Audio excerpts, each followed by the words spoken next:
Imaginez, vous participez à un jeu télé qui vous promet de trouver l'amour. Devant vous, trois candidats. Le premier sympathique mais pas très futé, le second pervers qui ne voit la femme que comme un objet de plaisir, et le dernier qui se démarque par son humour et son intelligence. Le choix est vite fait, me direz-vous, mais ce dernier prétendant a un léger défaut. C'est un tueur en série. C'est le synopsis du film Une femme en jeu qui est sorti récemment sur Netflix. Il raconte l'histoire d'une actrice qui veut percer à Hollywood mais qui est refusée à tous les castings.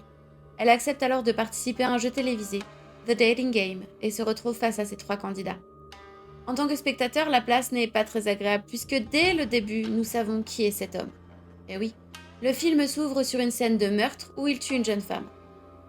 Et le film, il est construit en mettant en parallèle les scènes où le jeu télévisé se déroule dans une ambiance très colorée, bon enfant, où tout le monde rigole, et de l'autre les scènes où cet homme agresse et tue des femmes. Ce qui rend ce film encore plus glaçant, c'est que cette histoire est réellement arrivée. Un tueur en série a participé à une émission télé de rencontres amoureuses à la fin des années 70. Rodney James Alcala est un tueur en série américain et un délinquant sexuel qui a participé à l'émission The Dating Game en 1978. Il n'y a pas grand-chose à raconter sur son enfance. Il n'a pas connu de traumatisme, mis à part le père qui a abandonné sa famille.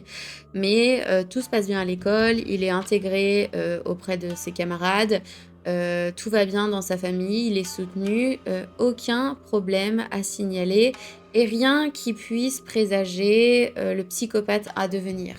C'est après son entrée dans l'armée que les choses se gâtent pour Rodney. Son commandant le décrit comme un être manipulateur, vindicatif et insubordonné. Il est sanctionné à plusieurs reprises pour avoir agressé des jeunes femmes et le psychiatre militaire finit par lui diagnostiquer un trouble de la personnalité antisociale et a estimé son QI à 135. Donc vraiment supérieur à un QI moyen qui se situe entre 90 et 110. Son histoire criminelle, elle commence le 25 septembre 1968. Un automobiliste va appeler la police parce qu'il a vu Alcala rentrer dans son appartement avec une petite fille de 8 ans, Tali Shapiro. Tali, elle se rendait à l'école quand elle a croisé malheureusement la route d'Alcala. Il lui a proposé de l'emmener à l'école, elle a d'abord refusé, mais il lui a dit qu'il connaissait ses parents et donc elle a fini par rentrer dans le véhicule. Alcala l'a emmené dans son appartement et il l'a agressé sexuellement et battu avec une grande barre en acier. Quand la police arrive sur place, Tali est toujours vivante, mais elle va rester 32 jours dans le coma et elle va avoir des mois de rééducation. Et Alcala, lui, il a disparu. En fait, pour échapper au mandat d'arrestation, il décide de partir à New York et en 71, il est même embauché dans un camp artistique pour enfants.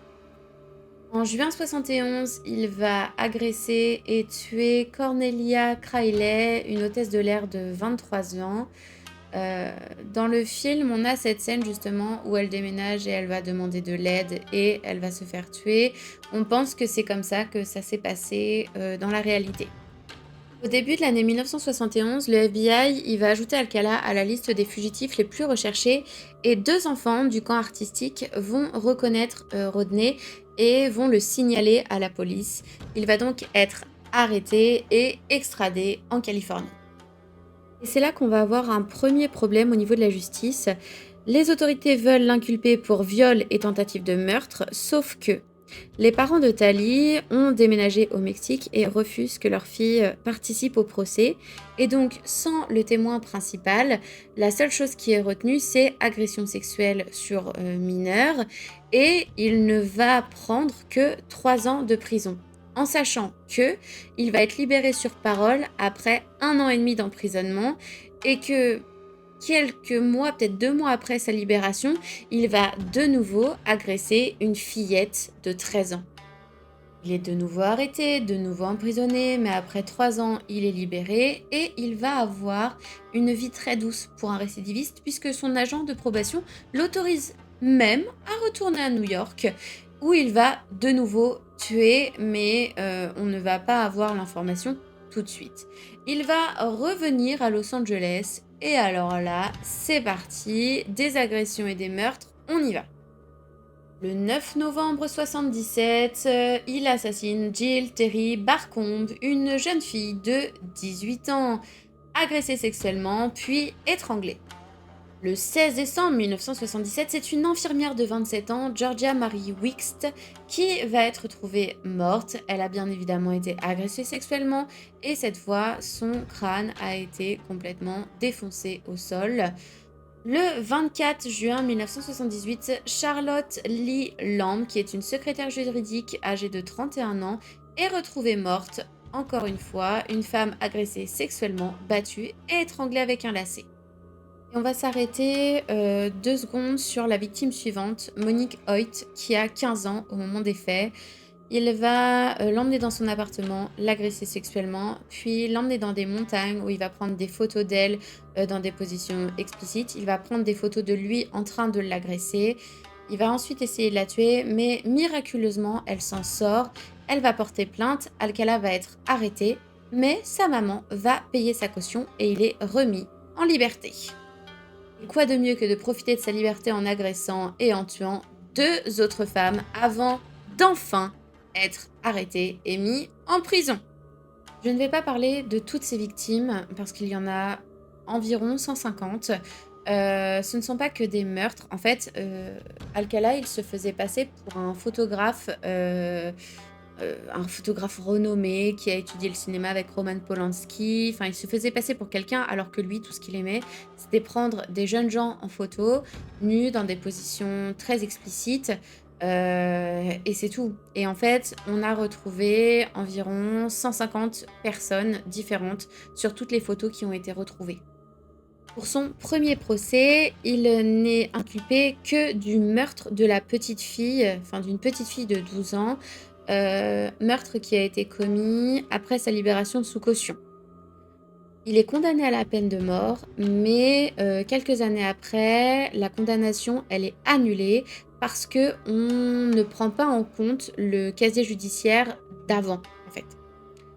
Il y a un second procès qui ressemble trait pour trait au premier procès, sauf que cette fois, on prend en compte le casier judiciaire d'Alcala, on le condamne de nouveau à mort, mais quelques années plus tard, le tribunal de district accepte l'annulation de sa condamnation à mort. Pour le troisième procès, on a des preuves ADN et on va avoir une requête des autorités pour qu'il soit jugé pour tous les meurtres et toutes les agressions dans lesquelles son ADN a été retrouvé. Ses avocats ont contesté cela en expliquant, je cite, « Si vous êtes juré et que vous entendez une affaire de meurtre, vous pouvez avoir des doutes raisonnables. Mais il est très difficile de dire que vous avez des doutes raisonnables sur 5 meurtres, en particulier lorsque 4 des 5 ne sont pas allégués par des témoins oculaires, mais prouvés par des correspondances ADN. » En gros, les avocats refusent qu'il soit jugé pour tous les meurtres parce que le juré le condamnera coupable. Mais peut-être parce qu'il est coupable, du coup, en fait. Pour le troisième procès, Alcala, il choisit de se la jouer un peu Ted Bundy et de jouer le rôle de son propre avocat. Pendant 5 heures, il va s'auto-interroger et faire 2 voix, une voix pour l'interrogateur et une voix pour ses réponses. Il va dire que au moment de l'enlèvement de la petite fille, il était en train de postuler pour un emploi de photographe. Il va montrer au juré une partie de son apparition dans l'émission The Dating Game, parce que je n'en ai pas encore parlé et donc on va faire une petite parenthèse.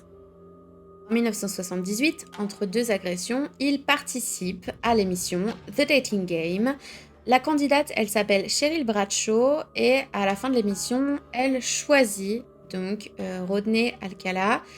Ils vont passer un peu de temps ensemble, mais elle va vite dire à la production qu'elle ne veut pas qu'il la contacte, qu'elle ne veut plus avoir de contact avec lui parce qu'elle sent une mauvaise vibe, elle a un mauvais pressentiment et on la comprend totalement. Et pourquoi il montre sa participation à ce jeu télé lors de son procès? Eh bien, il essaye de prouver que les boucles d'oreilles qui ont été retrouvées dans son casier n'appartiennent pas à la petite fille, mais lui appartiennent. Et au final, il ne va même pas essayer de contester les 4 autres accusations. Il va essayer de faire parler un psychiatre qu'il a payé, mais il est quand même condamné à mort pour la 3e fois. La condamnation, elle tombe en 2010. Ça fait quand même un sacré paquet d'années que les agressions et les meurtres ont eu lieu. Et la condamnation à la mort, c'est en Californie, parce que à New York, il est inculpé pour 2 meurtres et il se prend 25 ans de prison, parce que la peine de mort n'est plus une option à New York depuis 2007. Et là, la condamnation à 25 ans, elle tombe en 2013. Et le truc qui est encore plus agaçant, c'est qu'en 2021, il était toujours vivant, puisqu'il a pu mourir de sa belle mort d'une crise cardiaque à l'hôpital, à l'âge de 77 ans. Je ne connaissais pas Rodney Alcala, moi qui suis pourtant fan de faits réels, d'affaires criminelles et de tueurs en série, et j'ai un peu la même frustration qu'avec Dahmer, puisque toutes les preuves, elles sont là, elles sont accablantes, mais la négligence et le système judiciaire ont été au service du meurtrier. Malgré toutes les preuves, il a échappé à plusieurs reprises à la condamnation, profitant des failles, et ça a coûté la vie à de nombreuses victimes innocentes.